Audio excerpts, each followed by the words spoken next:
እኛ ነቢያቶች እጅግ በጣም ቁጥራቸው እየበዛ በጣም ብዙ እየሆኑ ነው የመጡት አሁን ላይ። ምክንያቱ ምንድነው?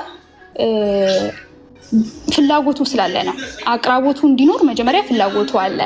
ያ ማለት ምን ማለት ፈልጌ ነው? ህዝቡ በጣም ፕሮፌት ላይ እያሳደደ መሄድበት ቦታ ነው ፕሮፌት ማለት ነው። ወይም ደግሞ ነቢያቶች ጋር በጣም ብዙ ህዝብ ይሄዳል። ምክንያቱ ምንድነው? እነዚህ ነቢያቶች የህዝቡን ፍላጎት፣ ደካማ ጎኑን ኤቭሪቲንግ ያውቃሉ። አይምሯቸው ላይ በደንብ ነው የሚጫወቱባቸው። ይሄ የሚሆነው እንዴት ነው? መጽሐፍ ቅዱስ ካለማንበብ ነው። ቅድምም እያላችሁት ነበረ።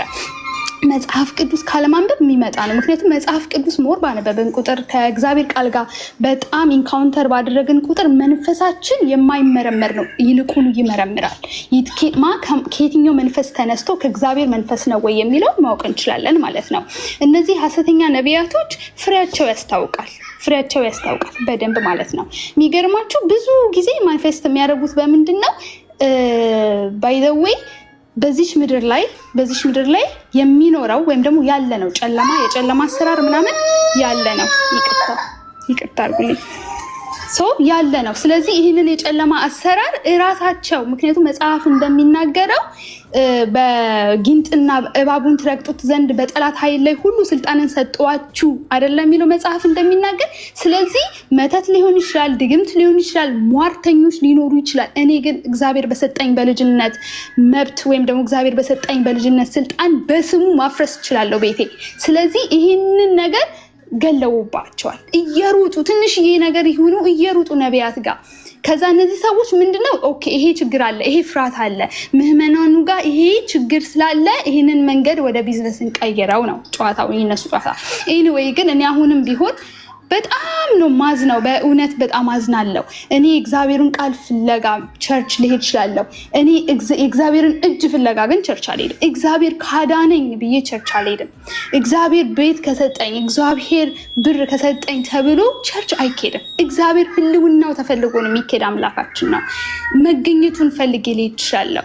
በጣም ብዙ ነቢያቶች ይህንን ቢዝነስ ያደረጉት ዳስዋይ ፍላጎት ስላለ ነው እንጂ ፍላጎት ባይኖር የቤት ኪራያቸውን፣ ምግባቸውን፣ ኤቭሪቲንጋቸውን በምን ሰርቫይቭ ያደርጋሉ? ስለዚህ ህዝቡ ፍላጎት ስላለው ነው ህዝቡን በዚህ መጠን እየቀለዱበት ያለው። ከፍሬያቸው ደግሞ ያስታውቃል። ትንቢት ከእግዚአብሔር ቃል ሲሆን ነው ፌር የሚሆነው፣ ልክም የሚሆነው፣ ሰላምም የሚሰጠው። እንደዛ ነው። ብዙ ጊዜ አይተን ከሆነ ከፍላጎቶቻችን ጋር ነው ትንቢትን የሚያመጡት። ለምሳሌ ውጭ ሀገር መሄድ ህዝቡ ይፈልጋል፣ ያለበት የኑሮ ሁኔታ በጣም አስቸጋሪ ነው። ስለዚህ ይሄንን ተጠቅመው ህዝቡን በደንብ ማጭበርበር ላይ ናቸው። ፐርሰናሊ ራሱ ማቃቸው ብዙ ነቢያቶች አሉ እንደዚህ። ግን እግዚአብሔር እንግዲህ የራሱን ቀን ያምጣና ይለይልን። እግዚአብሔር በእውነት እግዚአብሔርን ለማወቅ ባልወደዱት መጠን ለማይረባ አይምሮ ተላልፈው ተሰጡ አይደለ የሚለው ቃላችን። ስለዚህ እግዚአብሔር ቃል እንደዛ አይደለም የሚናገረው። በቃ ለማይረባ አይምሮ እግዚአብሔር ከመሰጠት እሱ ይጠብቀን። በጣም ከባድ ነው። ንቃዬ እግዚአብሔር ይባርክህ አንተ ነው። አሜን። እግዚአብሔር ይባርክሽ ማኪ፣ ጸጋ ይብዛልሽ። እሺ ታብታብ አድርጉ። ወደ ሄኖስ እመጣለሁ፣ ከሄኖስ ቀጥዬ ወደ እህቴ እመጣለሁ። አንድ ነገር ግን ላሳያችሁ። በቀደም ስትረግመኝ የነበረች ሴትዮ ገንዘብ አስገብታችሁ ጸልያለሁ እያለች ሉክ ኪዳን ገብቶለት አብርሃምን ጠራ። ላይቭ ላይ ናት። አብርሃም የተለማመደው ህግ ሌላ ነው። እግዚአብሔር ውጣ ሂድ እንዲያደርግ የሚለው ህግ ሌላ ነው። ግን ሳያውቀው አብርሃምን ጠራ።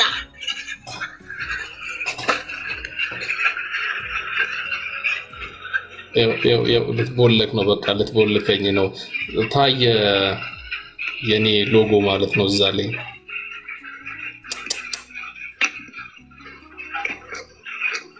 ሉክ ይሄው ጌታ ምስክሬ። አያችሁ አይደል?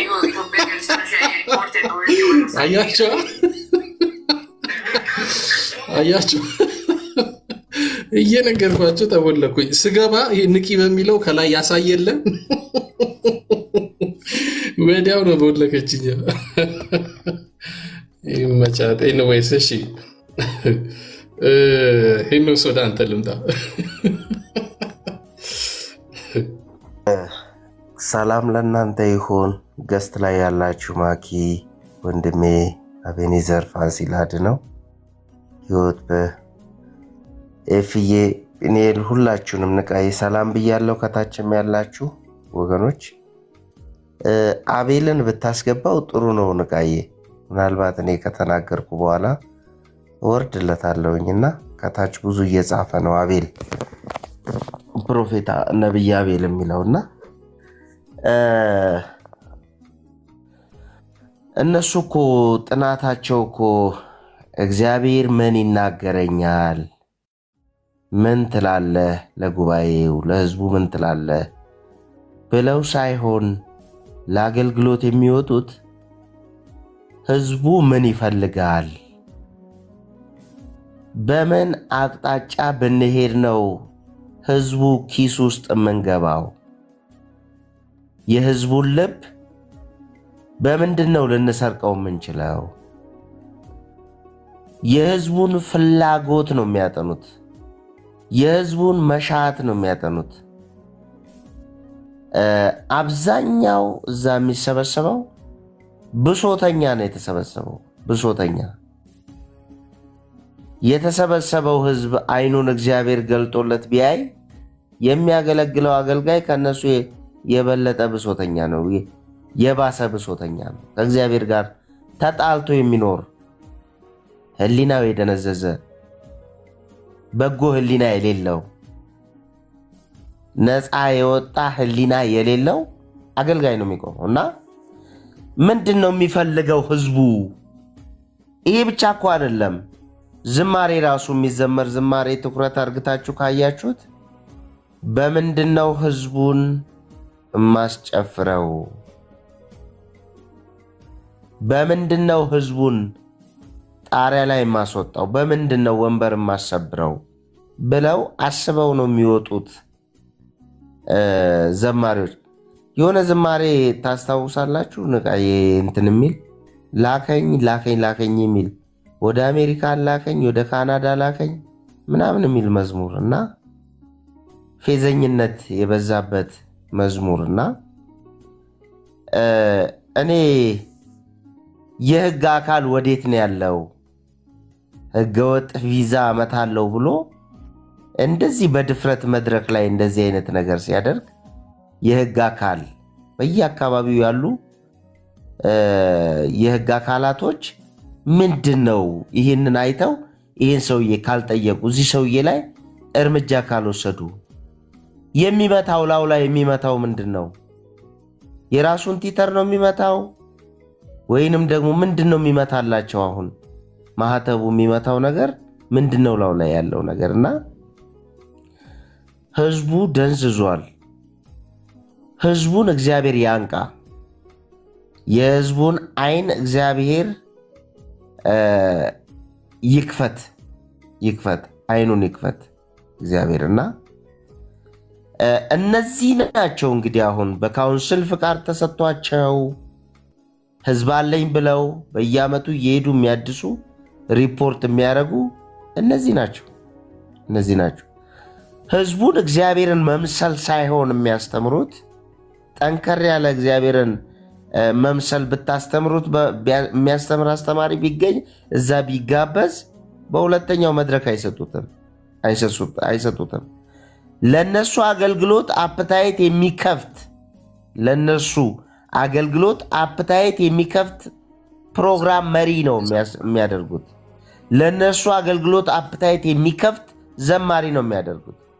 አይታችሁ እንደሆነ እነሱ በኃይለኛ ቀውጢ ጭፈራ ውስጥ ነው የሚገቡት። ሲገቡ ተጨብጭቦላቸው ነው የሚገቡት። ጠንከር ያለ እግዚአብሔርን ቃል አይፈልጉም። ጠንከር ያለ ትምህርትን አይፈልጉም እና ጌታን አያውቁም። ዳግመኛ አልተወለዱም። በውስጣቸው መንፈስ ቅዱስ የለም። የእግዚአብሔር ቤተ መቅደስ አይደሉም። ለምን? ቢኖር ኖሮ መንፈስ ቅዱስ አይምሯቸው የክርስቶስ አይምሮ ቢሆን ኖሮ ህሊናቸው ንጹህ ህሊና ቢኖራቸው ኖሮ እብድ የሚያደርገውን ስራ አይሰሩም። አይምሮ የሳተ ሰው የሚያደርገውን ስራ አይሰሩም። እና እኔ በጣም ወደ ገጠርም ስትሄዱ አብዛኛው አገልጋይ ራሱ ልቡ የተቀመጠ አይደለም፣ ያረፈ አይደለም። ሁሉንም ብትጠይቁት እድሉን አግኝታችሁ ብትጠይቁት አገልጋዩን ትሄዳለህ ብሎኛል፣ የት እንደሚሄድ ግን አላውቅም፣ ትንቢቱ መጥቷል፣ መገለጡ መጥቷል፣ እየጠበቅኩ ነው የሚል ነው የሚበዛውና አዲስ አበባ ያለውን ደግሞ ብታዩ ቀረብ ብላችሁ ብትጠይቁት ትወጣለህ ብሎኛል። መቼ እንደምወጣ ግን አላውቅም። ውጪ ግን ወጥተው ደግሞ ስንቶች በእግዚአብሔር ሐሳብና ፍቃድ ጊዜ ሳይሆን ወጥተው ወደ ሀገራቸው መመለስም የከበዳቸው ጓደኞቻችን እኮ አሉ። በጣም ችግር ውስጥ ያሉ አሉ። በጣም ከባድ የሆኑ ችግር ውስጥ ያሉና የህዝቡን የልብ መሻት እያዩ ነው ህዝቡን እየሸወዱት ያሉት። የህዝቡን ስስ ብልት እያዩ ነው ህዝቡን አሽመድምደው ከእግዚአብሔር ሐሳብና ከእግዚአብሔር ዕቅድ ውስጥ አስኮብልለውት ህዝቡን ምድራዊ ነገር ላይ አጣብቀው አሳፍተው እንዲኖር ያደረጉትና እግዚአብሔር እንደ ስራቸው ይስጣቸው። እግዚአብሔር እንደ ስራቸው ይስጣቸው። ምን እንላለን? እንግዲህ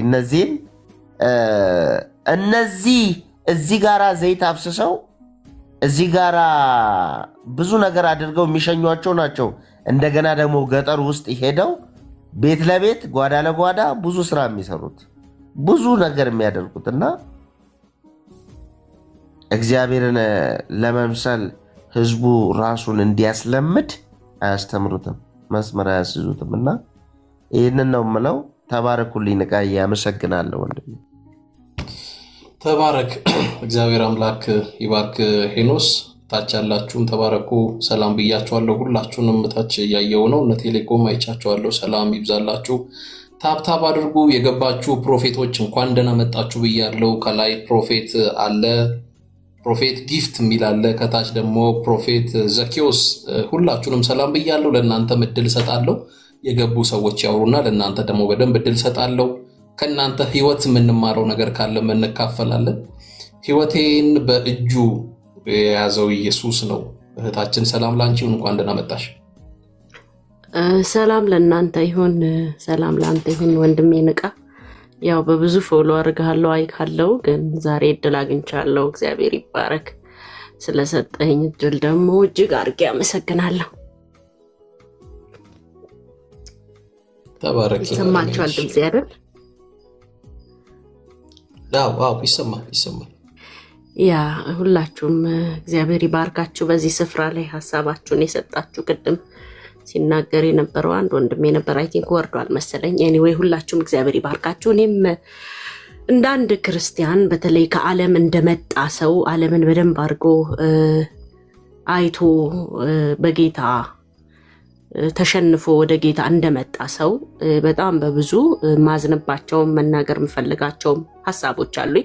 ከዛ በፊት ግን በጣም በጌታ ፍቅር እዚህ ታች ሆናችሁ አንዳንድ የነብይነት ስም የያዛችሁ በጣም የሚደብር ኮመንት የምትሰጡ ሐሳባችሁን ገብታችሁ ብታስረዱን እኛም ብንረዳችሁ ብዬ አስባለሁ። ታች የማይሆን ኮመንት ከምትሰጡና ምንድነው ማለት የምፈልገው የመጠየቅ የምፈልገው እንደ አብያተ ክርስቲያናት ይሄ ጉዳይ የሚመለከተው አካል ለምን አልኖረም? ለምን ዝምታን መረጡ? ለምን ወንጌል በዚህ ልክ እንዲቀል በዚህ ልክ እኔ ያስታውሳለሁ ካቶሊክ ሃይማኖት ውስጥ ነው ያደግኩት። የሙስሊም ባክግራውንድ ያለኝ ነኝና በጣም ስለ ወንጌል አማኞች በጣም ምቀናበት በጣም በቃ በእውነት ከሆንኩ አይቀር እንደነሱ በሆንኩ ምልበት ብዙ ዘመናቶች 90ዎች ላይ አስታውሳለሁና ሽፍት እያደረገ የመጣ የተቀየረ የተለወጠ ዛሬ ላይ ማፈሪያ እስከሚሆን ድረስ ወንጌል በዚህ ልክ ሲቀለድበት በዚህ ልክ ሲዋረድ በርግጥ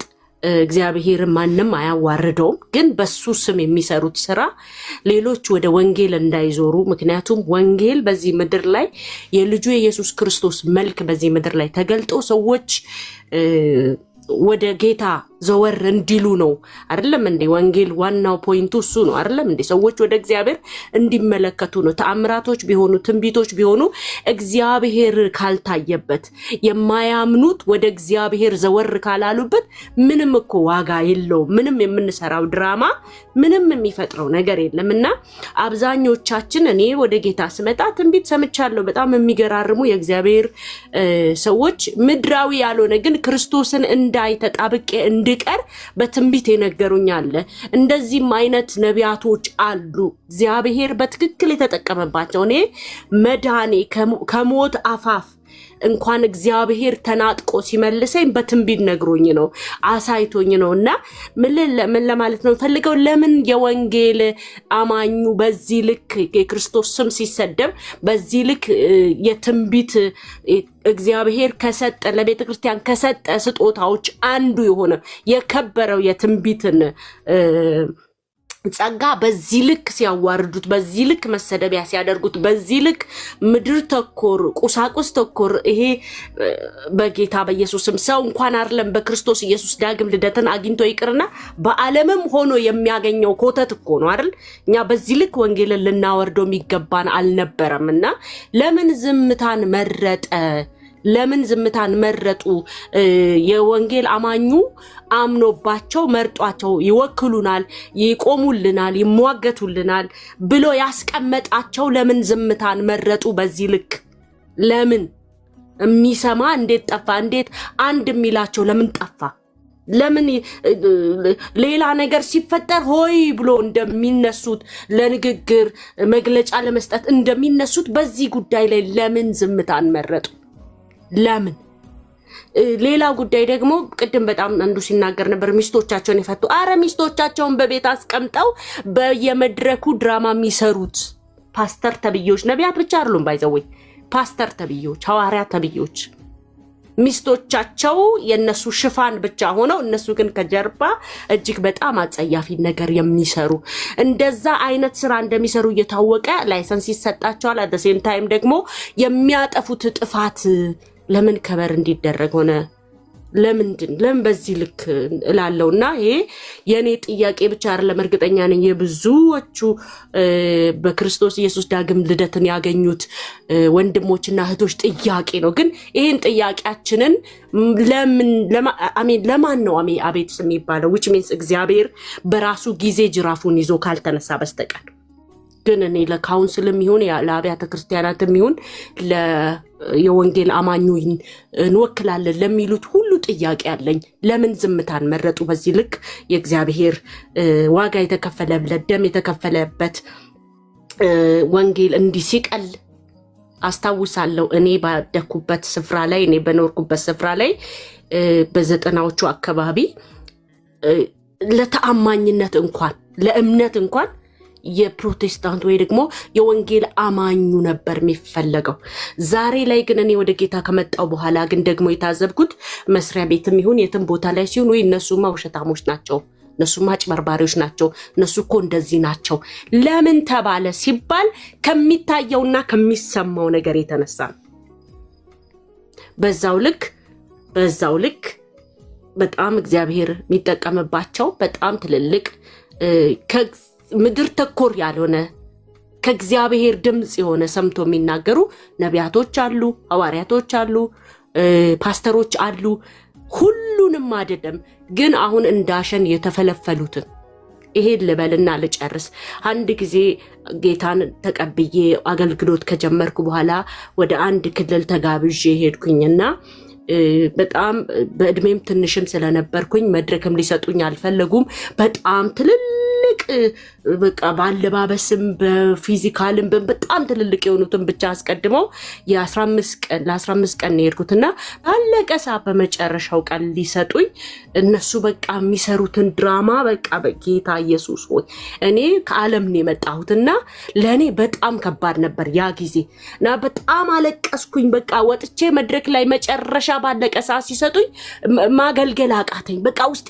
ተቃጠለ ተቆጣውኝ በጣም እና ጨው በካርቶን ተደርጎ ዘይት በካርቶን ተደርጎ እና መድረኩ ላይ 15ቱንም ቀን ማለት ይቻላል ምንም ነገር ስለ ጌታ የሚወራ ነገር የለም ሚድኑ ነፍሳትን አላይም ነፃ የሚወጡትን አላይም ምንም የማየው ነገር የለም ትቼ እንዳልሄድ መንፈስ ቅዱስ ቁጭ በያለኝ እረፍት አጣ ነፍሴ መድረክ ሲሰጠኝ እኔ በቃ በአራት መንታ እንባዬ ይፈሳል ለምን እንደማለቅስ እንኳን አላቅም ግን ውስጤ ተቆጥቷል እና መጨረሻ ላይ ማገልገል አቅቶኝ ይሄንን ካርቶንና ይሄንን ጨው ከፊት ለፊቴ ዞር አድርጉ ካስፈለገ ገንዘብ ከሆነ ለወንጌል ገንዘብ ከሆነ የፈለጋችሁት ህዝቡ በፍቅር ለወንጌል ስራ ነው ብላችሁ ከህዝቡ ለምን አትጠይቁም?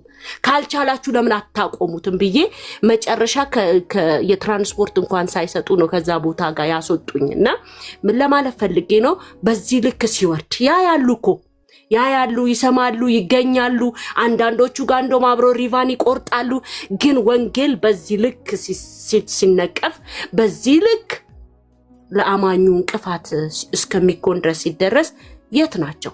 ጨርሻለሁ። በጣም አመሰግናለሁ። አንተ ሰው እግዚአብሔር ዘመንህን ይባርክ፣ ቀጥልበት። እግዚአብሔር ጅራፉን ይዞ እስከሚነሳ የሚመለስ ይመለስ። አልመለስም ያለውን ግን ለወንጌል እንቅፋት መሆን ስለሌለበት እግዚአብሔር በሚገባው መንገድ ከመንገዱ ዞር ከእግዚአብሔር ሕዝብ መካከል ዞር እንዲያደርገው የሁላችንም ጩኸት ነው። ምክንያቱም ወንጌል ገና የሚደርሳቸው አሉ።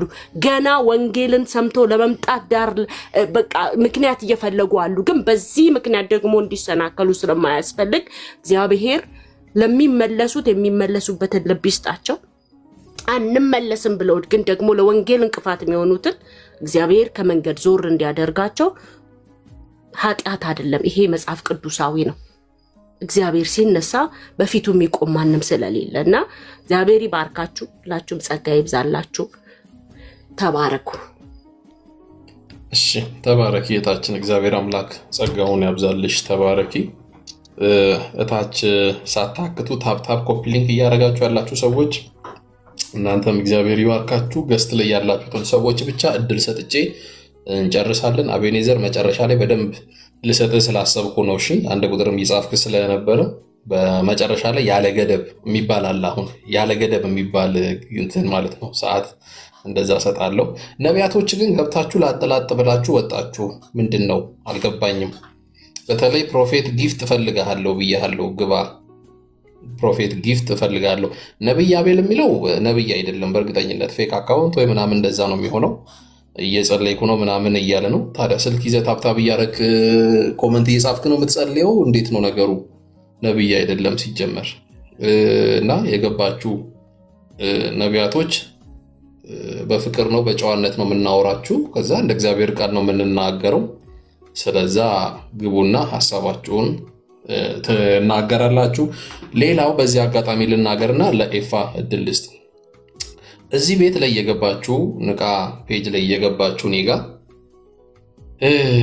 ንቃዬ ወዳለው ንቃዬ የምትሰራውን ስራ ደግፋለሁ ንቃ እንደዚህ ብላችሁ ሐሳብ ሰጣችሁ እናንተም ሐሰተኛ ነቢያት እንደምትቃወሙ አውርታችሁ ምናምን ነገር ግን ዞር ብላችሁ ሄዳችሁ ቤት ከፍታችሁ ደግሞ እናንተም የሌብነት ስራ የምትሰሩ እናንተም የማጭበርበር ወንጀል ውስጥ ያላችሁ ንቃም አልከኝ ንቃዬማ የየ ያበዛም ቀጥል ወንድሜ ላንተም አልመለስም ማለት ኤክስፖዝ ሳደርግህ አንተንም ነው የባሰ እንደውም ማደርገው እንደዚህ አይነትን ሰው ነው እንደፈለክ ብትል እኔን አባብለ ምናምን የየ ምናምን ስላልከኝ ልቤን አንጀቴን ምናምን እንደዚህ ልጠባ ምናምን እንዳትሞክር የእውነቴን ነው ምድ የመጨረሻ ነውር ነው እንደዚህ የምትሰሩ ሰዎች ስላላችሁ ነው በቃ ሌብነት ከሆነ ህይወታችሁ እዛው ጥጋችሁን ይዛችሁ እንትን ማለት ትችላላችሁ እና ፈልጋለሁ በተለይ አተ ፕሮፌት ጊፍት ምናምን ያልከው ሰው ይፈልጋለሁ አንድ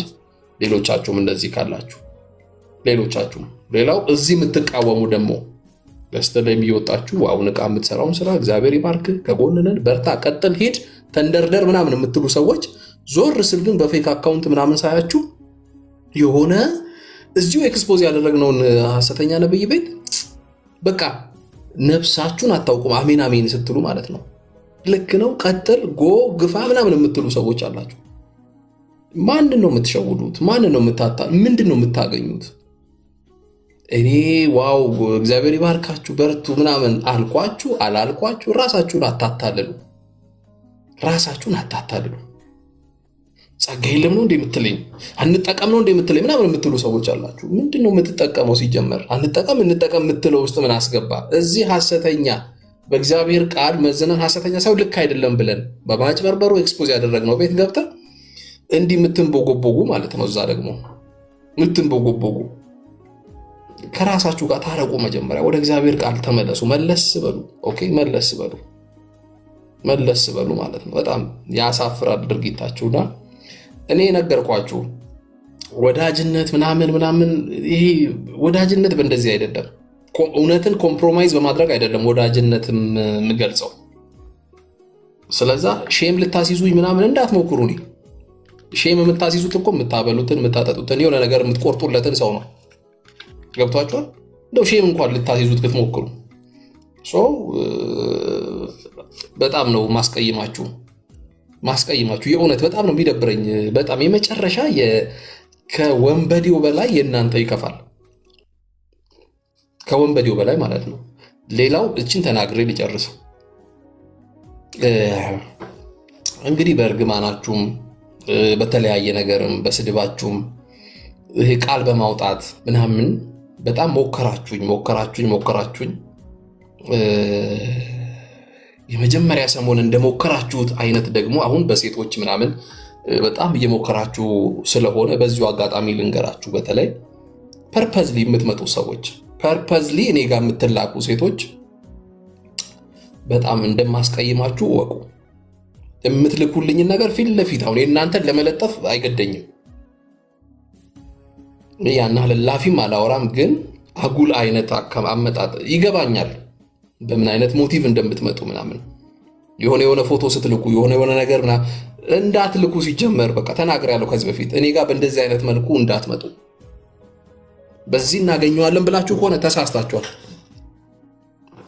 በጣም ነው ማስቀይማችሁ። በእውነቴ ነው የምላችሁ፣ በጣም ነው ማስቀይማችሁ። ማንም በዚህ ጉዳይ በጣም ነው ማስቀይምሽ። ሴቶችን ነው ማወራው። በዚህ አጋጣሚ እኔን እንደው ሲያምራችሁ ይቀራል የሆነ ነገር ይልክልኛል ብላችሁ ከሆነ እናንተ በምትልኩበት አላላክ እኔ የሆነ ነገር ኤክስፔክት የምታደርጉ ከሆነ ፕሊስ እንዳትሞክሩኝ። በዚህ እንዳትሞክሩኝ። አውጥቼ ለጥፋለሁ ከነ ምናምናችሁ የምትልኩልኝን እና እንከባበር፣ በጣም እንከባበር በዚህ ጉዳይ ማለት ነው ያለ ማለት እፈልጋለሁ።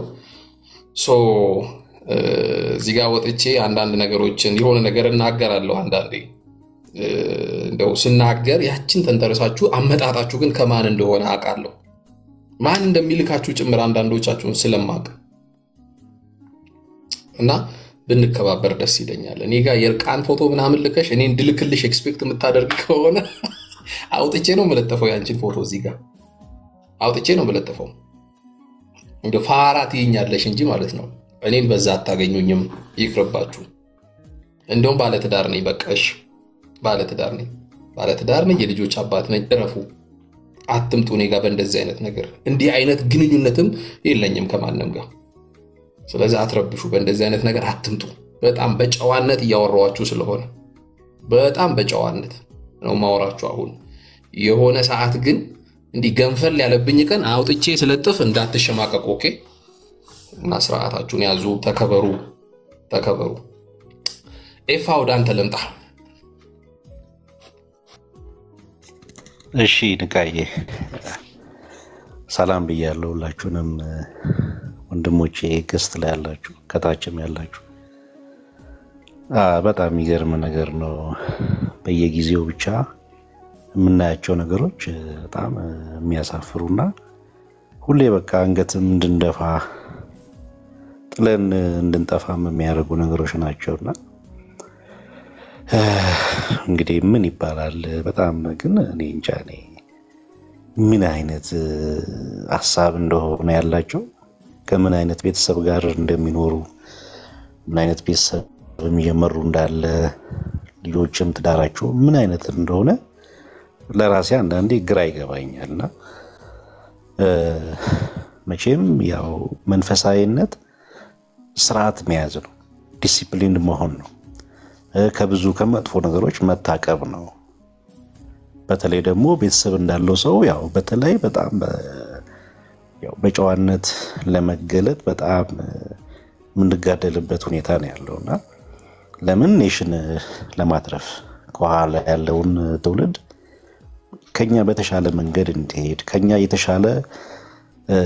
በተሻለ እግዚአብሔር እንዲያገለግል ከኛ በተሻለ እንዲሰራ ከኛ የተሻለ እንዲማር ከኛ የተሻለ ለቤተ ክርስቲያንም ለሀገርም የሚጠቅም ትውልድ ሆኖ እንዲወጣ እንዲህ አይነት ነገር ነው የምንመኘው። ወይንም ምን የሚሰማኝ ሁሉ ጊዜ የማየው እሱ ነውና ግን ይሄ መንፈሳዊ በሚመስል መልክ እየመጡ እንደዚህ ከአገልግሎት ጋር አገልጋይ ነን ብለው ግን ምንም አራያ ሊሆኑ የማይችሉ ሰልፊሽነት፣ ገንዘብ ወዳድነት፣ ቅድም እንደተባለው ፍቺ፣ የተለያየ በቃ ድፍረት ምንም የማይመስላቸው ሚዲያ ላይ እየወጡ የእግዚአብሔርን ስም ለማሰደብ በር ከፋች የሆኑ አገልጋዮች እኔ ምን እንደምላቸው ራሱ እኔ ግራ ይገባኛልና የእግዚአብሔር ነገር በቃ እያቀለሉ ነው ያሉት። ግን ያው በቀኑ መጨረሻ ግን ፍርድ እንዳለ እናውቃለን። ይሄን እናውቃለንና ደግሞ ይሄ ፕላትፎርም በጣም ተመቻቸው። አብዛኛው ህዝብ ላይ እጁ ላይ ያለ ስማርትፎን እና ትውልዱንም ከመግደል አንጻር አይምሮንም ከማበላሸት አንጻር የሚሰሩት መጥፎ ነገር ተጽዕኖ ቀላል እንዳይመስላችሁና ያው ንቃም ሌሎች ወገኖችም እዚህ ምንም ፈልገው አይደለም፣ ምንም አይነት ፊድባክም ሊሰሙም ብለው አይደለም፣ እንኳን ከገንዘብ ጋር በተያያዘ ምናምን ይቅርና ማለት ነውና የሰውንም ምላሽም አይጠብቁም ማለት እንዲሆነ እንዲያሆነ እንደዚህ የሚለውን ነገር እንኳን ያንንም የሚጠብቁ ሰዎች አይደሉም። እንዲሁ ዝም ብላችሁ በከንቱ ባትደክሙ ብዬ እላለሁና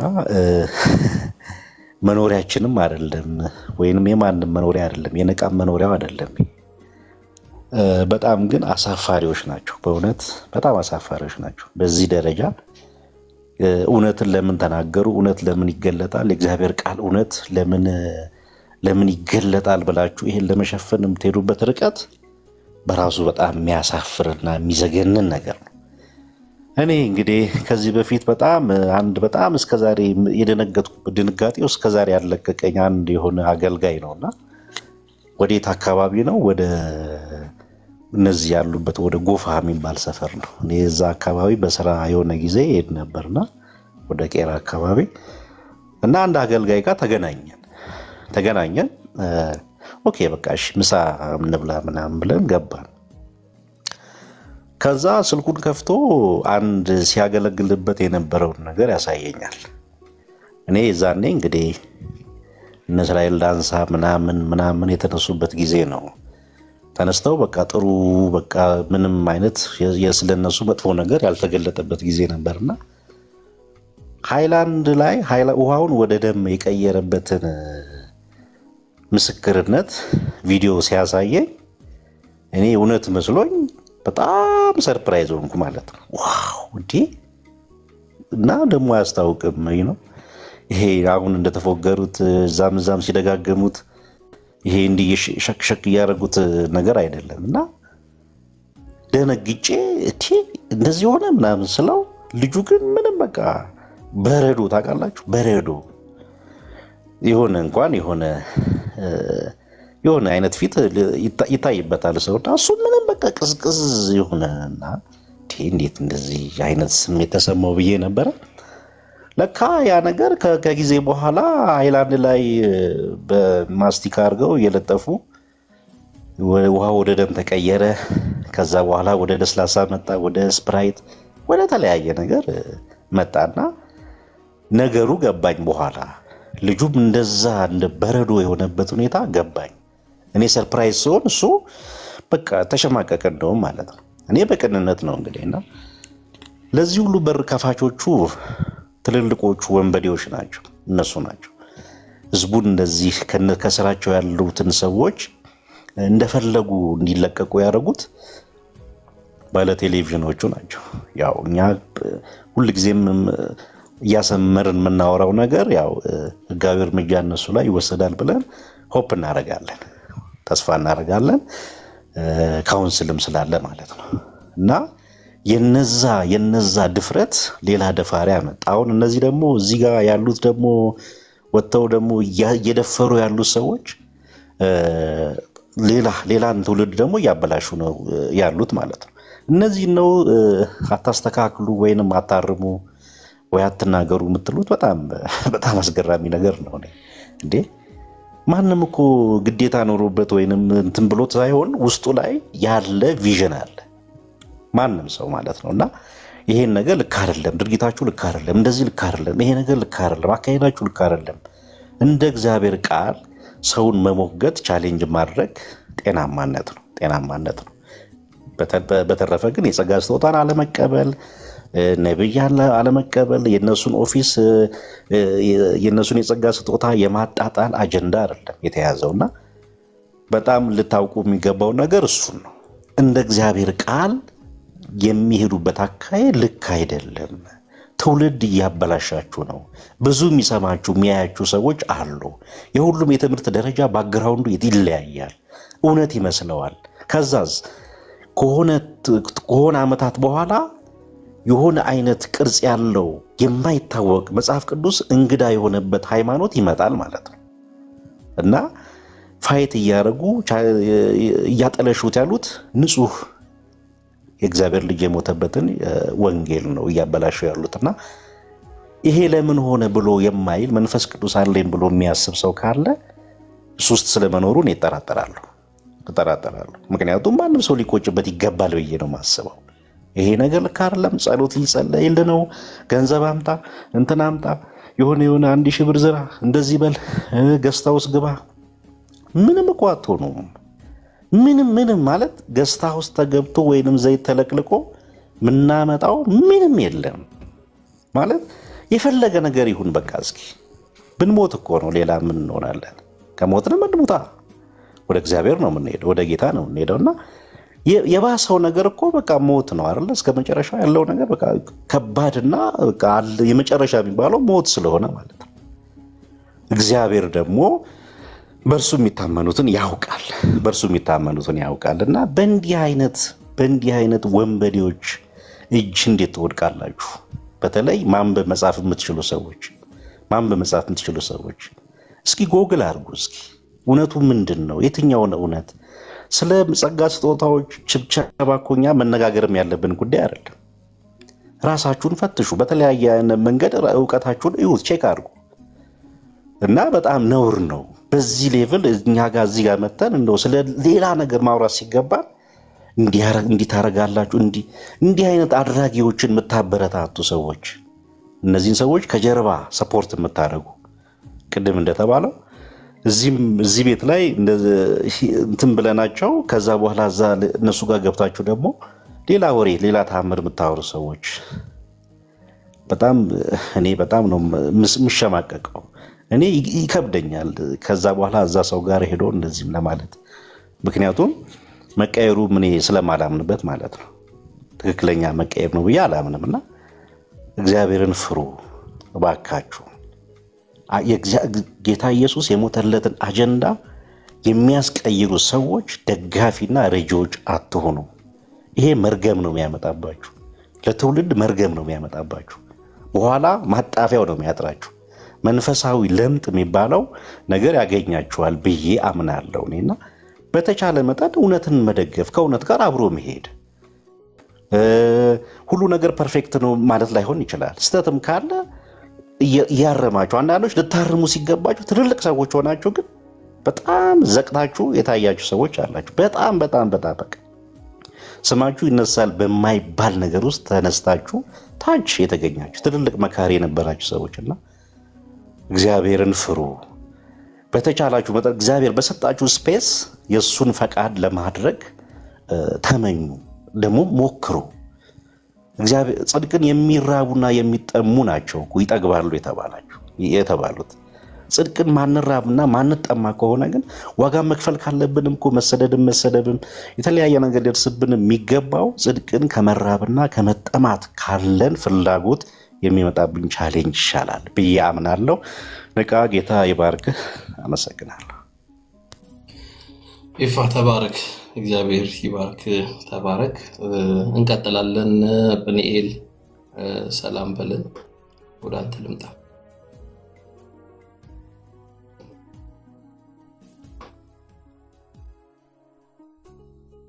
ጵኒኤል አለ?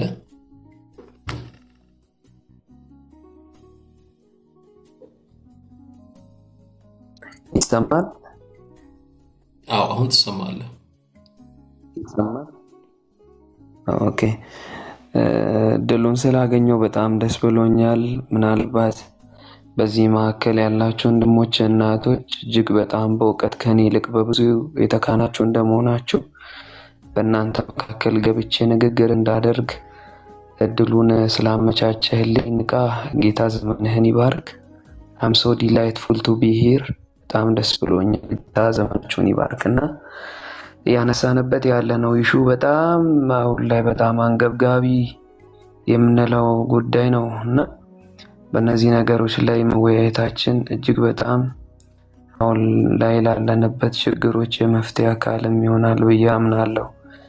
በተለይ በሁለት አይነት አቅጣጫ የምመለከትባቸው ሁኔታዎች አሉ አሁን ላይ እና የመጀመሪያው ምንድነው የምንለው ከሆነ ቅድም እያወራ ወንድሜ ልቤ ላይ አንድ ሀሳብ ይመላለስ ነበረ። የዮናስን ታሪክ ምናልባት ካስታወሳችሁ ዮናስ እግዚአብሔር ወደ ነነዌ ሕዝብ ሂድ ሲለው እሱ ወደ ተርሰስ ኮበለለ ይለናል እና የሚገርማችሁ ወደ ተርሰስ እየሄዱ የነበሩ ሰዎች ንጹህ ናቸው፣ ምንም አላጠፉም።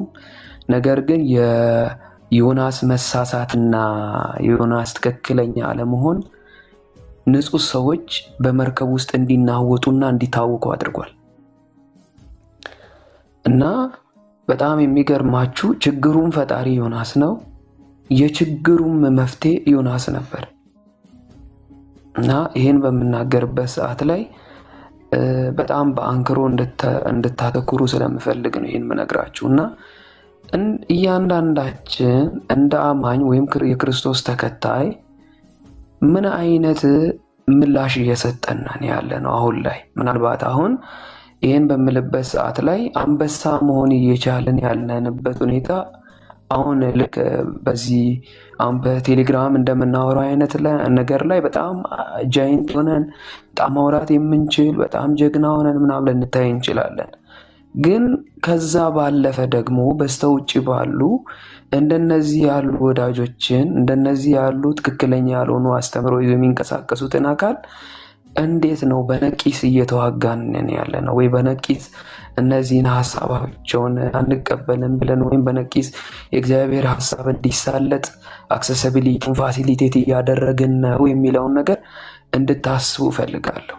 እንደ ሀሳብ ማለት ነው። ቅድም እንዳልኳችሁ ዮናስ ስህተተኛው እሱ ነበረ፣ የመፍትሄውም አካል ራሱ ነበረ። እንደ አማኝ እኛ ዝም ካልን በብዙ ወንድሞች በጌታ ባላመኑ ወንድሞች እየተሰደብነን። ብዙ የክርስትና ህይወት ቀለል አድርገን የምናየው ጉዳይ አይደለም። እና ካታኮምቦን ሰማዕታት ደም በምናይበት ሰዓት እጅግ በጣም ወንጌል ላይ ዋጋ የከፈሉ አካላት አሉ፣ ደም ያፈሰሱ እና ሊቀልብን የሚገባ ጉዳይ አይደለም። እጅግ በጣም አንገብጋቢ ጉዳይ ነው፣ የጌታ ጉዳይ። ስለዚህ እግዚአብሔር በዚህ ሰዓት ምንድን ነው የሚሻው የሚለው ሀሳብ ላይ ስትመጡ ህመሙን የሚታመም አገልጋይ አጥቷል። እንዴ የሚታመም አገልጋይ እንዴ! ጌታ እኮ ታሟል። የእሱን ህመም የሚታመም አገልጋይ ጠፍቷል። አሁን በዚህ ዘመን ወንድሞቼ ፈለገ ጌታ አጣ። ማን ነው የሚታመም? ብዙዎች ጥያቄያቸውን ያሰማሉ። እግዚአብሔር ደግሞ ጥያቄውን እንድንሰማለት ይፈልጋል። ጩኸታችንን ልናሰማ እንሻለን። እግዚአብሔር ደግሞ ጩኸቱን እንድንሰማለት ይፈልጋል። አገልጋይ ወንድሞቼ ባካችሁን ይህን በምልበት ሰዓት ላይ ከታች ሆናችሁ ያላችሁ ወንድሞችና እህቶች ልትኖሩ ትችላላችሁ። ቢ ኮንሽስ ፕሊዝ። ኪንግደም አለ። እግዚአብሔር እያየን ያለው ታውቃላችሁ። ሰማይና ምድርን የፈጠረ እግዚአብሔር እንዳለ በላይና በታች በሁሉም ስፍራ ሁሉንም ማየት የሚችል አምላክ አለ። ስለዚህ ወንድሞቼ በዚህ ዘመን በአንክሮ እንድትመለከቱ የምፈልገው ከሙሽራው ይልቅ ሚዜው እየደመቀ ነው ያለው። አስተውላችሁታል? ከሙሽራው ይልቅ ሚዜው ደምቋል። በአንድ ድግስ ውስጥ ልዩ ድምቀት ርዕስ ሊሆን የሚገባው የሚገርማችሁ ብዙ አይነት ተቀያሪ ሚዜዎች ሊኖሩ ይችላሉ። 1 2 3 4 አንዱ ሚዜ ባይመጣ ሌላ ሚዜ ይተካል። ሙሽራው ከሌለ የሰርጉ ድምቀት ምንም ነው ወንድሞቼ። ስለዚህ እየሰማችሁ ያላችሁ አካላት በዚህ በታች ያላችሁ ምናልባት ጌታን አገለግላለሁ የጌታ ጥሪ ያለብኝ የምትሉ ወንድሞችና እህቶች ርዕሱ ክርስቶስ ነው። ስለዚህ ዘመኑ እየዘመነ ከዘመኑ ጋር አብረን አንዘምን ነው ባይነኝ። እኔ ደግሞም የእግዚአብሔርን ቃል አናዘምነው። የእግዚአብሔርን ቃል እያሻሻልን ቅርጽ እናበጃጅለት። አትስረቅ ያለው በብሉይ ኪዳን ዛሬም አትስረቅ ነው። ባይዘ የተቀየረ ነገር የለም። አታመንዝር ይላል። አታመንዝር ነው። ሌላ ዲፊኒሽን ልንሰጠው የሚገባ ሀሳብ አይደለም። በቃ አትስረቅ የሚለውን አትስረቅ ነው። አታድርግ የሚለውን አታድርግ ነው። ስለዚህ ምንድነው ወንድሞቼና እህቶቼ እባካችሁን አንድ በጣም የተወደደ እግዚአብሔር ሰው አሜሪካ ውስጥ ምን አለ? በጣም የሚገርም ንግግር ተናገረ። እኔ እግዚአብሔር ምን አለ መሰላችሁ? እኔ አለ እና እግዚአብሔር እንዲያደርግልኝ አልለውም አለኝም ያንን አለ። ነገር ግን እግዚአብሔር በእኔ ሊያደርግ የሚፈልገውን ለማወቅ እጓጓለሁ አለ። በዚህ ዘመን እግዚአብሔር ህርጡን የሚያደምጥ ሰው ነው የሚፈልገው። ህርጡ በነገራችን ላይ ልቤ ላይ አንድ ቃል ይመጣል። በጣም ይቅርታ ጊዜ እየወሰድኩባችሁ እንደሆነ ይሰማኛል። ትዝ ይላችኋል የአስቆሮቱ ይሁዳ። በጣም የሚገርማችሁ ሞቲቭ ሌላ ነው፣ ግን አብሯቸው ነው ያለው። አብሯቸው ይገባል፣ አብሯቸው ይወጣል፣ አብሯቸው ይበላል፣ አብሯቸው ይጠጣል። ግን ክራይስት በቃ ያውቃል እኮ፣ ግን ፍቅር ስለሆነ ዝም ብሏቸዋል። ጊዜ እስኪመጣ ዝም ብሎታል የአስቆሮቱ ይሁዳን። በጣም የሚገርማችሁ ኤቭሪ ታይም ጋድ የሚያየው ሀርተን ነው፣ ልብን ነው የሚያየው። ስለዚህ ወንድሞች እናቶቼ እባካችሁን እባካችሁን እባካችሁን ከልቤ በደማ ልብና በርህራሄ ለምናችኋለሁ። እየሰማችሁ ያላችሁ ወንድሞችና እህቶች ቆም እንድትሉ ፈልጋለሁ። የሆነ ቦታ ቆም በሉና የምር ጌታ ዲላይትፉል እየሆነ ነው ወይ? በጣም ዲላይተንድ የሆነብን ነው እንዲህ በአገልግሎታችን የምር እግዚአብሔር ሳቲስፋይ የሆነብን ነው እንዲህ ያለ። ከዚህም በፊት ወንድሞች በጣም ይቅርታ እስቲ ከራሴ ምስክርነት ልስጣችሁና ብዙ ሀገራት ወንጌልን የምሰራበት አክሰሲቢሊቲ ነበር እና ሚሽኖችን በጣም አጠናክሬ እሰራለሁ። በየሀገሩ ሄዳለሁ። ብዙ በረሃ ሄጃለሁ፣ ብዙ ተጉዣለሁ እና በልጅነቴ አሁን 24 ዓመቴ ነው እድሜ እና ወንጌልን ይዤ እሮጣለሁ ብዙ ቦታ እና አንድ ወቅት ወደ ደቡብ ኦሞ በሄድኩበት ቤቶች ሁሉ አለቅስ ነበር እና ወንጌልን እየሰራ በጣም አለቅስ ነበር እና ምክንያቱም የማለቅሰው ጉዳይ ቢኖር ጌታዊ ለምን ሐዋሳ ነው የኔ ሀገር እና ለምን ተቀመጥኩ እዛ? እንዴት እዛ ያሉ ትውልዶች ጨለማ ውስጥ ሆነው ሰይጣን እየበላቸው አቅማቸው ተበልቶ ጉልበታቸው ተበልቶ ዳርና ዳር ላይ ያሉትን ለማተተን ማዕከሉን የምንይዘው ሰፊውን ድርሻ ትልልቅ ከተሞችን ይዘን ሌላውን ደግሞ ወደዛ ጥግ አውጥተናቸዋል። ወንድሞቼ ይህን ሳወራ የሆነ ፕሮፌት ነን ባዮች something a lot of people እነሱን አይደለም እኔ ማወራው everyone who can be here እዚህ ያሉትን ሁሉ ነው ማወራው። ምናልባት እና ጥግ ላይ ያሉትን ሄጄ በማይበት ሰዓት እንባዬ ከዓይኔ መቋቋም አልቻልኩም። ጌታው ምን ላድርግል ነበር እና እባካችሁን እንደ ሐሳብ እኔ ልቤ ላይ ያለ ነገር ቢኖር ጌታ እያየ ነው፣ አርቀን ልናስብ ይገባል። እና እንደ ምስክርነት ልስጣችሁ፣ ስም መጥራት አልፈልግም፣ ደግሞ ልጠራም አልፈልግም። እና አንድ ምስክርነት ልስጣችሁ፣ እኛ አካባቢ ጸሎት የሚጸልዩ አካላት አሉ እና ወደዛ ብዙ ጊዜ መታደም አይነት ኢንቫይሮንመንትን በፊት አመቻች ነበር፣ ሄድ ነበር እና ጸልይ ነበር።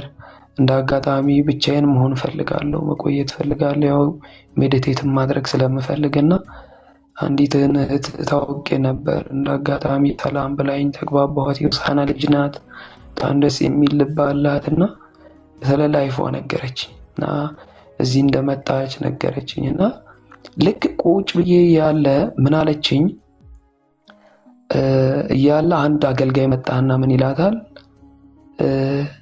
የሆነ ሰው በቅርቡ ሊያገባሽ የሚፈልግ የሚጠይቅ ሰው ይመጣል ይላታል እና ያ ሰውዬ አንቺ ነው በቅርብ ዛሬም ሊሆን ይችላል ይላታልና ብሏት እየሰማው ነበር እና ይገርማችኋል። ከዛ በሌላኛው ቀን መጥቶ ያ ሰውዬ ጠየቃት ማለት ነው እና የጠየቃት ለካ ይሄ ተናገር ብሎት ነው መጥቶ የተናገረው አጋው ማለት ነው። ቅድሚያ እሱ ልኮት ነው ከዛ በኋላ አብረው እንትን መጣና ሲጠይቃት ኦኬ ጌታ ስለ አንተ በቅድሚያ ተናግሮኝ ነበር፣ ግን ያኛው ጓደኛው ነው ባይዘቤ በልብሎት ነው። እና መጨረሻ ጲኑ በቃ እኔ ላገባ ይህን ሰውዬ እያሰብኩ ነው ጌታ ተናግሮኛል ስትለኝ፣ አይ ተረጋጊ፣ ትዳር ቀላል ነገር አይደል፣ ቆም በይ፣ ጌታን አድምጪ፣ ወጣት ነሽ፣ ነገሮችን ቨርድኬት የምታደርጊ ሁኔታውን አይተሽ ነው አልኳት። ከዛ ትንሽ ልትረጋጋልኝ አልቻለችም። ብዙ መከርኳት፣ ብዙ አልኳት፣ ምንም የያዛት ማች ኢንትረስትድ አልነበረችም። እና ከዛ ቆም በይ አልኳት፣ ደጋግሜ ነገርኩ፣ እምቢ ስትለኝ ያው እኔ ሄድኩኝ። ጌታ እግዚአብሔር ይርዳሽ ብዬ ከ2 ወር በኋላ ከ3 ምናምን አይ ቲንክ እንደዛ ዩኒቨርሲቲ እየተማርኩ ያለ አካባቢ ነው። እና ሲሄድ እርጉዝ ናት ልጅቷ። እና ከሩቅ አይታኝ ማለት ጀመረች ማለት ነው። ምንድን ነው የሆንሽው እስቲ ንገሪኝ አልኳት። እና እኔ ጲኑ ከባድ ነው ይሄ የምነግርህ ነገር ምንድን ነው? በቃ የአገልጋይ ያልኩ አገልጋይ ጋር ሄድኩኝ። የማይሄድበት ሀገር የለም፣ ያገለግላል። ይዞኝ ሄደ። ከዛ ክፍል ተከራየልኝ። ከእሱ ጋር ማደር ጀመርኩ። ሴክሹዋል እንዳደረጉ ተናገረችኝ። መጨረሻ ካረገዝኩ በኋላ ሳይ 2 ልጆች ምናምን አሉት አገልጋዩ አለች። እና ስብሐት ብዬ እንዴት አድርጌ ላማትብ ይከብዳል ይህ ንግግር። እና እቺ ልጅ አሁን ምን ልምከራት እኔ? እና መጨረሻ እንደወለደች አይነት መረጃ ሰምቻለሁ። እና የሰውን ላይፍ የምታበላሹ አገልጋዮች እባካችሁ ተው፣ እግዚአብሔር እያየ ነው። አይኑ ተገልጧል፣ አይኖቹ የእሳት ነበልባል ናቸው ይላል፣ ያያል። እንደው ሰው አይኑን ያፈጠጠ እኔ እኮ ሰው ስህተቱን እኔ ስህተተኛ ነኝ ብሎ ከማመን ይልቅ ስህተቱን ትክክል ለማድረግ የሚሮጥ ህዝብ እኮ ነው የበዛው በዚህ ዘመን። አረ የምር ቆም ማለት አለብን፣ ማየት አለብን። እየጠፉ ያሉትን ትውልዶች ማየት አለብን። ነህምያን ትዝ ይላችኋል? የጌታ ቤት ቅጥሩ ማለትም ቅጥሩ ፈርሶ ዝም ብሎ የተቀመጠ ሰው አይደለም። ጠጅ አሳላፊ ነው። ምንም ምቾት አልጎደለውም። የጌታ ህመም ያመዋል፣ ይታመማል። የጌታን ጩኸት ለመስማት የታደለ ሰው ነበር ነህምያ። ግድ ይለው ነበር የጌታ ነገር። እነ ሰንበላጥ እነ ጦቢያ ሲጨፍሩበት አልፈራም ብሎ ከዛ ከምቾቱ ቀጠና ወጥቶ ብርድ እየጠጣው የሰው ንግግር እየመታው እየገረፉ ለጌታ ኖሮ አለፈ። በእኛ ዘመን እኔ እንጃ ይሄን ነገር ለማስቀመጥ ዝግጁ ነን?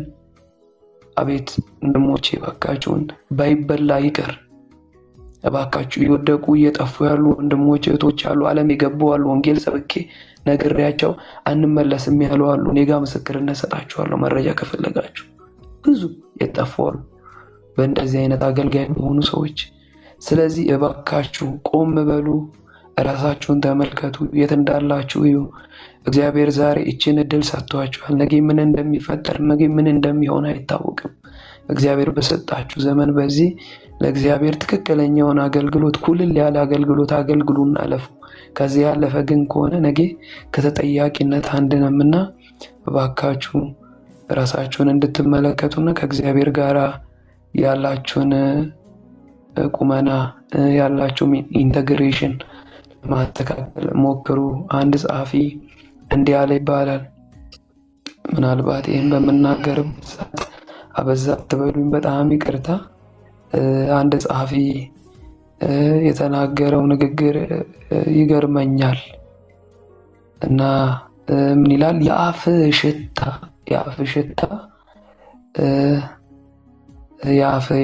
ሽታ ጠረኑ ላንተ አይሸትም እና ለወዳጅ ነው የሚሸተው። ስለዚህ ያንተ ሽታ የሚገባው ወዳጅ ነው። ስቆም በልና ወዳጅ የሚልህን አድመጥ። ያ ማለት የወዳጅን ምክር ገንዘባችሁ አድርጉ አይነት ንግግር ነው። አንድ ጸሐፊ ይሄን ብሏል ብዬ ልጨርስ። አንድ ወቅት አንድ ሰው ታመመና ሐኪም ቤት ገባ ይባላል። ማለትም አንዲት ሴት ታማ ሐኪም ቤት ገባች። ትንሽ ያስቃልም ትንሽ ይጠቅማልም ስለምል ሐኪም ቤት ገብታ ማለትም የህመሟ እንትን ምን ነበረ መሰላችሁ? ሴቲቱ ትፈሳለች፣ ፈሷ አልሸት ይላታል እና በጣም ተቸገረች። አሁንም ትፈሳለች፣ ፈሷ አልሸት ይላትና በጣም ትልቅ ሐኪም ቤት ሄዳለች እና ለዶክተሩ ስታወያየው ዶክተሩ እንዲህ አላት እና ምንድን ነው ምክንያቱ ከምበላው ምግብ ነው ወይ ከምንድን ነው ምናምን ብላ ስትጠይቀው አይ ማዘር ይህን ግን ይዋጡና ተመልሰው ከሳምንት በኋላ ይምጡ ለውጡን ያውጣል ብሎ ሸኛቸው። ከዛ ከሳምንት በኋላ ክኒኒውን ውጠው ተሻላቸውና ሸታቸው ማለት ነው። ሸቷቸው ሲመለሱ ይህ ምክንያት እንዴት ነው? በምን ምክንያት ነው የማይሸተኝ በፊት ከምበላው ምግብ ነው ወይ ብለው ምክንያቱን ሲጠይቁ ዶክተሩ እንዲህ ብሎ መለሰላት። አይ ከሚበሉት ምግብ ሳይሆን ካፍንጫዎት ነው ብሏታል ይባላል። ወደ ራስ እንመለስ ለማለት ያህል ነው። ጌታ ዘመናችንን ይባርከው። በጣም ነው መወዳችሁ። ጌታ ይባርካችሁ። በጣም ደስ ብሎኛል። ትልቅ አክብሮት አለኝ። ባካችሁ ደስ ብሎኛል። ተባረኩልኝ። ተባረክ። እግዚአብሔር አምላክ ይባርክ ወንድማችን። ትልቅ ነገር ነው የተናገርከው ያወራኸው። እግዚአብሔር ደግሞ ይባርክ፣ ጸጋውንም ያብዛልህ። እግዚአብሔር ሁላችሁንም ይባርክ።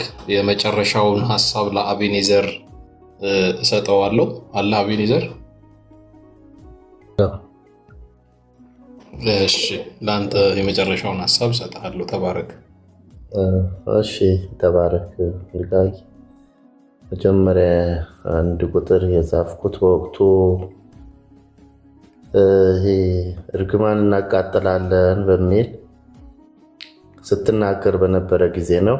ሁለተኛ ህይወት የሚለው አካውንት ለጠየቀችው ጥያቄ ምላሽ ለመስጠት ነበረ እና የጻፍኩት ለዛ ነው። ያለ ፈቃድ እንዳልገባ ብዬ አንዳንድ ጊዜ በጊዜ መሆን ያለባቸው ነገሮች የሚመለከታቸው ሰዎች ከሄዱ በኋላ ይቀመጥና በቃ ይሆናል። በጊዜ ቢስተናገዱ ጥሩ ነው ለማለት ፈልጌ ነው። አንድ ሰሞን እኛ ጋር ታምራት ስም ጠርቼ ነው የምናገረው። ደምስ የሚባል ሰው ኮንፈረንስ ተብሎ ተጋብዞ እርግማናችሁ ጽፋችሁ አምጡ ብሎ ቤንዝል ተፈልጎ በእውነት ቸርቹ ሳይቃጠል በኋላ በቃ ተቀጣጥሎ ያ ቤንዝል ያለ እውቀት በብዙ መዘብዘፊያ ላይ መዘብዘፊያ ወረቀት እየሞላ ማለት ነው። ልብስ ማጠፊያ መዘብዘፊያ ነው። ጌታ ጠብቆናል። ያንን አስታውሳለሁ። ሁለተኛው እህቴ ለጠየቀችው ጥያቄ መልስ መስጠት ፈልጋለሁ።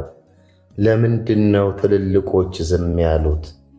ለምንድነው ትልልቆቹ አብያተ ክርስቲያናት መግለጫ የማያወጡት የሚል ጥያቄ ጠይቃለችና ስፔሲፊካሊ ትክክለኛውን መልስ መስጠት ፈልጋለሁ።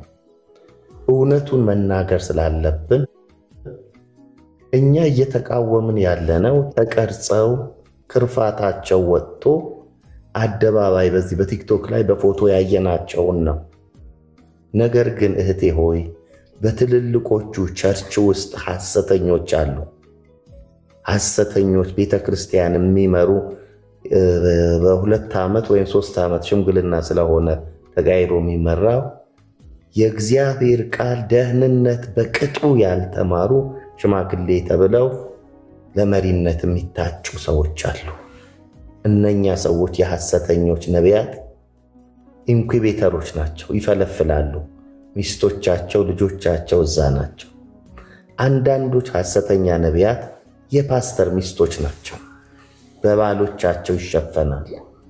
እየታወቀ በልምምድ በግምት እንደሚያወሩ እየታወቀ ይሸፈናሉ። ዝምታው እዛ ምድር ላይ ስላለም ጭምር ነው። ድፍረቱ የለም። አንድ ታሪክ ልንገራቸው። እኔም ስም ጠርቼ ምናልባት ንቃ በግል ነግሬሃለሁ። ድጋሚ የሰውየው ስም መጥራቱ ይቅርብኝ። ነገር ግን በኢትዮጵያ ሙሉ ወንጌል ደረጃ ነቢይ ተብሎ የተሾመ ሰው እኔ ባለሁበት ከተማ ኮንፈረንስ ተጋብዞ ለሰዎች እጸልያለሁ አለ። አንድ አቀረብንለት መምህር የሆነ መስማት የተሳነው ሰው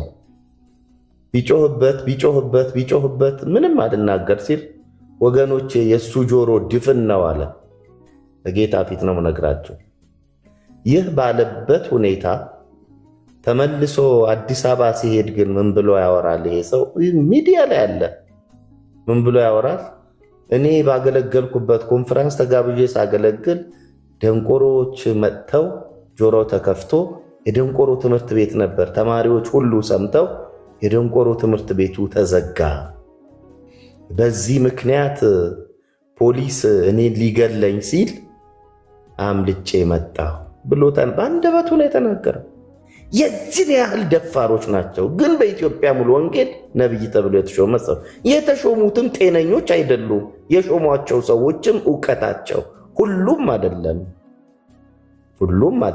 ግን አሉ በተለያየ በአብያተ ክርስቲያናት መሬት ላይ አሉ። የጓዳ የሚባሉ ደግሞ አሉ። እኛ በአካል ቁም ስቃይ የሚያሳዩ አሉ። በእህቶች ፕሮግራም 24 ከሆኑ 24ቱም ጭንቅላት ይዘው ምኞታቸው የሚነግሩ አሉ። ስለዚህ ችግሩ አለ። ዝምታው ችግሩ ራሳቸው ጋር ስላለ ጭምር ነው። ጸልይ። በቸርች ውስጥም በአጥቢያሽ ባለሽበት የሚነገረው ትንቢት ወይም ግምት ወይም ድፍረት ታላቆች የምትያቸውን በድፍረት ጌታ እንዲህ አለኝ ብለው ሲናገሩ ምኞታቸውን የልባቸው ሐሳብ ስለምንሰማ የነኚህ መፈልፈልም መነሻው መሬት ያለችው ቸርች እንደሆነች ማስተዋል አለብን፣ መመርመር አለብን። ማንም ይናገር ማንም። ከትናንትና ወዲያ እኮ በነበረን ፕሮግራም ነገርኳችሁ። አንዱ ከሐሰተኛ ነቢያት ጋር ሲጨፍር ሲዘል ከርሞ አስጭመረበው ተሳስቼ ነበር ብሎ ንስሐ የገባ ሰው ራሱ የሐሰት ትንቢት ሲዘበዝብ ደግሞ አየሁት እኔ። እሱም ብቻ አይደለም፣ ቅድም መናገር ፈልግ ነበረ።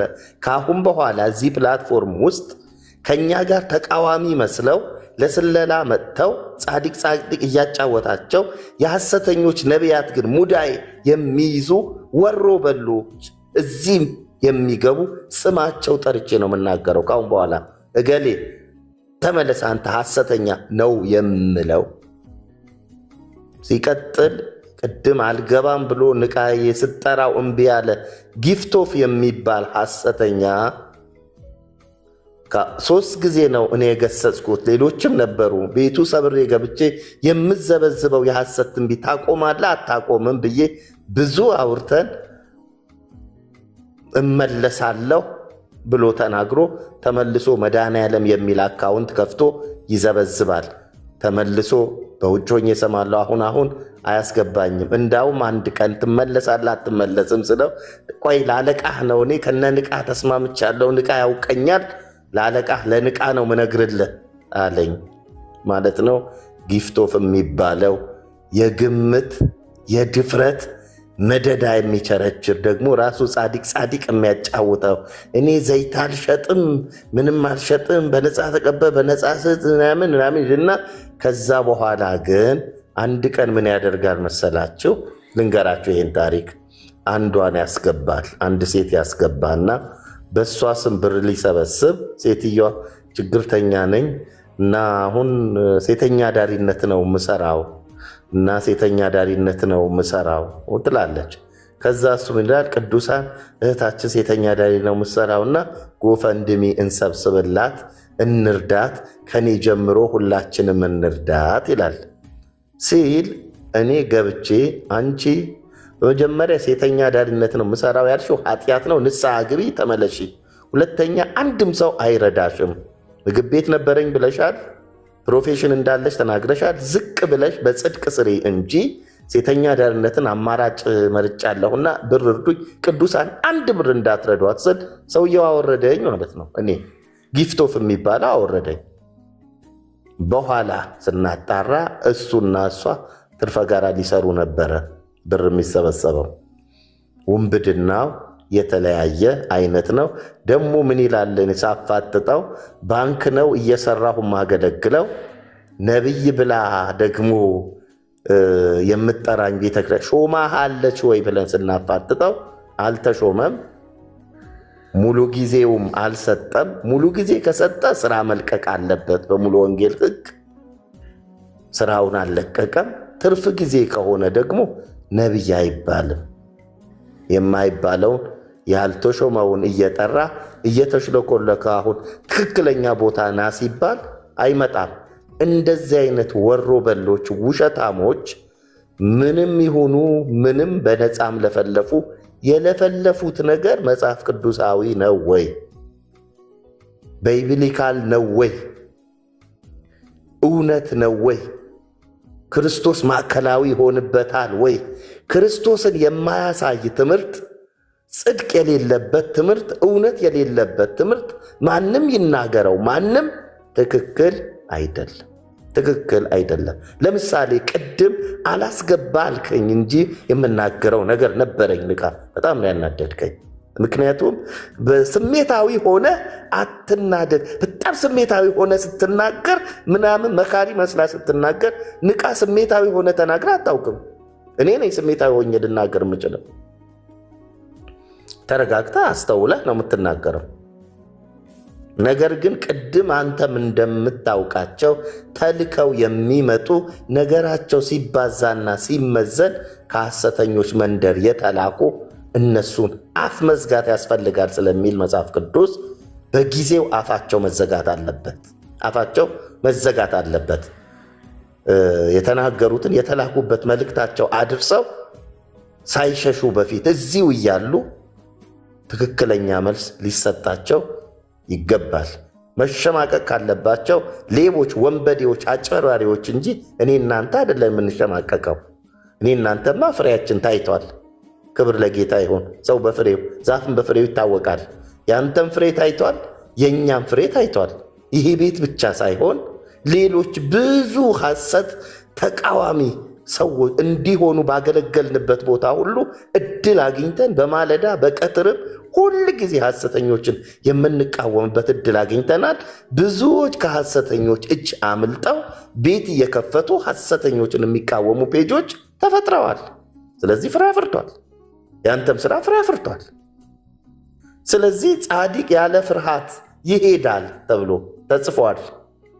ስለዚህ ስም ማጥፋት በተጻፈ ቁጥር ልክ እንደ ሌላ ነገር አድርገው ሁለተኛ ልክ እኛ ጋር ጥያቄ እንዲፈጠር አድርገው መርዛቸውን በማር ጠቅልለው ሲናገሩ ወዲያው አፋቸው መዝጋት ያስፈልጋል። አፋቸው መዝጋት ያስፈልጋል።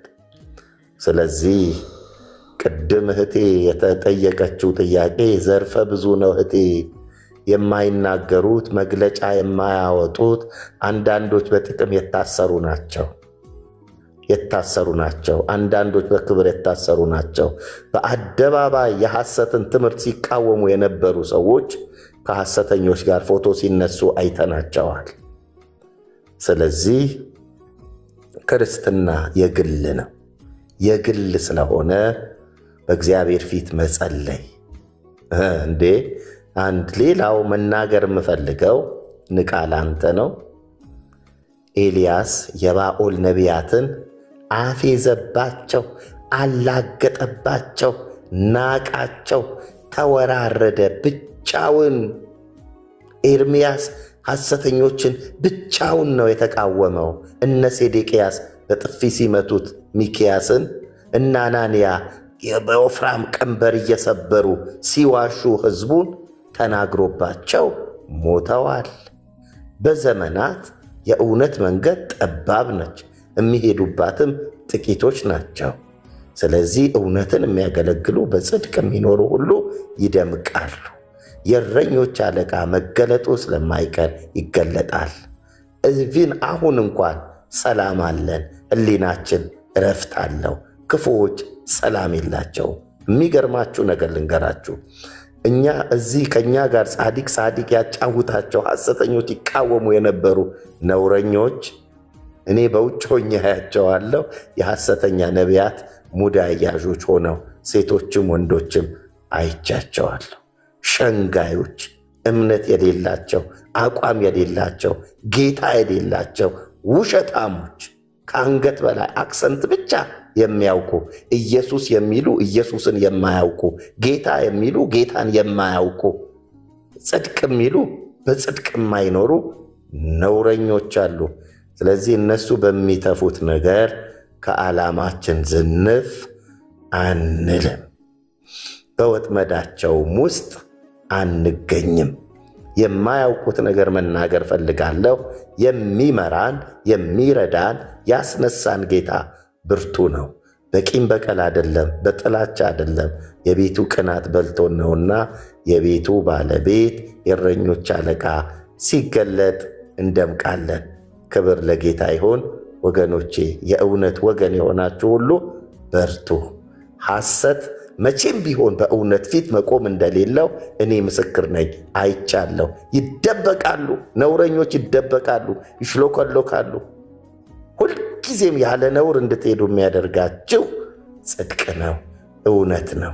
ጻድቅ እንደ አንበሳ ያለ ፍርሃት ይሄዳል። ኃጥእ ማንም ሳያሳድደው ይሸሻል፣ ይቅበዘበዛል፣ ይንተባተባል። ስለዚህ ጽኑ፣ በርቱ፣ እንጸልይ፣ ወደ እግዚአብሔር ቃል እንመለስ፣ እንበርታ። ጸጋ ይበዛልናል፣ ጌታ ይረዳናል። ተባረኩ። ተባረክ። እግዚአብሔር ይባርክ። አቢኒ ጸጋ ይብዛልህ። ተባረኩ። ሁላችሁም እስካሁን ድረስ አብራችሁ የነበራችሁ በጠቅላላ እግዚአብሔር አምላክ ይባርካችሁ ማለት ወዳለው። እታችም ታፕታፕ ስታደርጉ ኮፒ ሊንክ ሼር ስታደርጉ የነበራችሁ ሁላችሁም እግዚአብሔር ይባርካችሁ። በመጨረሻም የምለው አንድ ነገር አለ። ኢየሱስ ክርስቶስ የእግዚአብሔር ልጅ በቅርብ ይመጣል። ነገር ሁሉ ያበቃል፣ ነገር ሁሉ ያከትማል። ወደ ፍጻሜ ነገር ሁሉ እየቀረበ ባለበት ሰዓት እንደሚገባ መኖር እንድንችል እግዚአብሔር ምሕረቱን፣ ጸጋውን፣ ርኅራኄውን ያብዛልን። ያንን ነው ምለውና እግዚአብሔር ይባርካችሁ። በተለይ አበክሬ የምናገረው ራሳችሁን ጠብቁ። አይደለም የተማረ አይደለም ፊደል የቆጠረ እንደው ምንም የማያውቅ ሰው በእንደዚህ አይነት ተራ በሆነ ጉዳይ አይሸወድም። ጌታ ኢየሱስ ክርስቶስን ለሆነ ለቁሳቁስ ብቻ ለሆነ ነገር ብቻ አይነት ተደርጎ የተሳለባችሁ አዲስ ወንጌል የተነገራችሁ ሰዎች እሱ ወንጌል እውነተኛ ወንጌል አይደለም። ጌታ ኢየሱስ ክርስቶስን ለጥቅማ ጥቅም፣ ለቪዛ፣ ለመኪና፣ ወደ ውጭ ሀገር ለመሄድ፣ ትዳር ለማግባት፣ ለመብላት፣ ለመጠጣት፣ ልብስ ለመቀየር የተነገራችሁ ሰዎች ተሳስታችኋል። እሱ ስለ ኢየሱስ አይደለም የነገሯችሁ። በእርግጠኝነት የምነግራችሁ እሱ አይደለም ኢየሱስ፣ ስለሱ አይደለም ኢየሱስ። እሱ እንደዚህ አይደለም። ወንጌል አይደለም የተነገራችሁ። ወንጌል ሰምታችሁም አልመጣችሁም። እንደዚህ አይነት ሰዎች ወንጌል ስለ ልጁ ስለ ኢየሱስ ክርስቶስ ነው። ስለ እኔና ስለ እናንተ በመስቀል ላይ ስለተንጠለጠለ፣ በቀራንዮ መስቀል ላይ ደሙን ስላፈሰሰ፣ ለኃጢአታችን ቤዛ ሆኖ ደሙን ስላፈሰሰልን፣ ኦኬ ክብሩን እንደመቀማት ሳይቆጠሩ ስለወረደው ስለ ኢየሱስ ክርስቶስ ስለሞተው፣ ደግሞ ከሞተ በሶስተኛው ቀን እግዚአብሔር አምላክ በመንፈስ ቅዱስ ኃይል ስላስነሳው ስለ ኢየሱስ ነው ወንጌል። ደግሞ ተመልሶ ስለሚመጣው ስለሱ ነው ወንጌል። በቃ ከዛ ውጪ ወንጌል ኮተት ነው። ትበላለ ኦኬ አት ኤንድ ኦፍ ዘ ዴይ ምንድነው? ሟች ነህ። ትለብሳለ፣ ያልቃል፣ ያልፋል፣ ፋሽኑ። የሆነ ነገር ታደርጋለ፣ ይረሳል፣ ፋሽኑ። ትሄዳለ፣ መቼም ሄደ መቆም አይቀርም። ሁሉ ጊዜ ግን የማይሰለች የማይሻር ሁሌ ብሬኪንግ ኒውስ የሆነ ሁሌ አዲስ የሆነ ሁሌ ሲነገር ሲወራ የማይሰለች አንድ ስም አለ። እሱም ኢየሱስ ይባላል። ወንጌል ስለሱ ነው።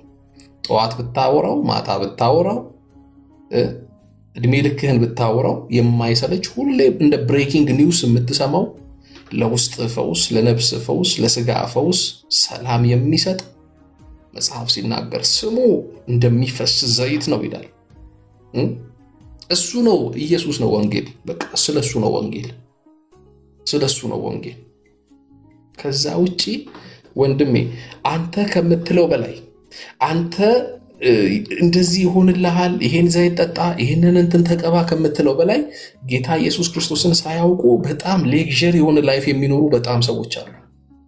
ብዙ ሰዎች አሉ ዓለማችን ላይ ሌክዠሪ የሆነ የሚበሉበት የሚጠጡበት ሳህንና ማንኪያ ወርቅ የሆነ እጅግ በተንቆጠቆጡ ውድ ማዕድናት ይሄ መጸዳጃ ቤታቸውን ላሚኔት ያደረጉ በጣም ብዙ ሰዎች አሉ። ህይወት ግን አይደለም። ህይወት ክርስቶስ ነው። አየህ፣ እሱ ሰላም አይሰጣቸውም። ሰላም ክርስቶስ ነው። አየህ፣ ሰላም ክርስቶስ ነው። ጽድቅና መንግስቱን ፈልጉ ሌላው ይጨመራል ተባለ እንጂ ቪዛ ፈልጉ አልተባለም። ቪዛ ፈልጉ አልተባለም። ህይወቱን፣ ጽድቁን፣ መንግስቱን ነው መፈለግ ያለብህ ወንድሜ። ቢኖርህም ትሞታለህ፣ ባይኖርህም ሟች መሆናችንን እንዳንረሳ። በዚህ አጋጣሚ አንዳንዶቻችን ከዚህ ከላይቭ አሁን ስወጣ ማምን እንደሚሆን አይታወቅም። ይኸው በትንታ ልሞት እችላለሁ እኔ እዚህ ጋር እያልኩኝ በዛው ሊወስደኝ ይችላል። ሲሄድ ወዴት እንደሚሄድ አውቀዋለሁ። አንዳንዶቻችሁ ስትራመዱ፣ አንዳንዶቻችሁ በተኛችሁበት፣ አንዳንዶቻችሁ ሰምቲንግ አክሲደንት፣ ምንም በቃ ኢትስ ናት ቢግ ዲል። የሰው ልጅነት ትሞታለህ። ግን ደግሞ የምትኖረውን ህይወት ምንድን ነው ማን ነው የሚለውን ነገር ማወቅ መቻል አለብን። ኦኬ፣ ስለበላ ስለጠጣ አይደለም። ስለሌለህ ጌታ የሌለ ሰው ስላለ የጌታ አንተ ጋር መኖር መገለጫ የሆነ አይነት ህይወት እንደዛ አይደለም ወንጌል። በጌታ ያልሆኑ ካንተ በላይ ይሄ ለግዠሪ ላይፍ ቅንጦት ጥግ ድረስ የሚኖሩ ሰዎች አሉ፣ ህይወት የሌላቸው። ስለዛ ወንጌል ስለሱ አይደለም። ወንጌል ስለሱ አይደለም። ወንጌል ስለ ኢየሱስ ነው። ይህን ነው ማለት የምወደው። ጌታ ኢየሱስ ክርስቶስ ይባርካችሁ። ሁላችሁንም በያላችሁበት ሰዓትና አቆጣጠር ተባረኩ። መልካም ቀን፣ መልካም ምሽት በያላችሁበት ታይም ይሆንላችሁ። ጌታ ኢየሱስ ከእናንተ ጋራ ነው። መልካም ጊዜ ይሆንላችሁ። ተባረኩ። እግዚአብሔር ፈቅዶ ብንኖር በሌላ ጊዜ ደግሞ እንገናኛለን። ተባረኩ።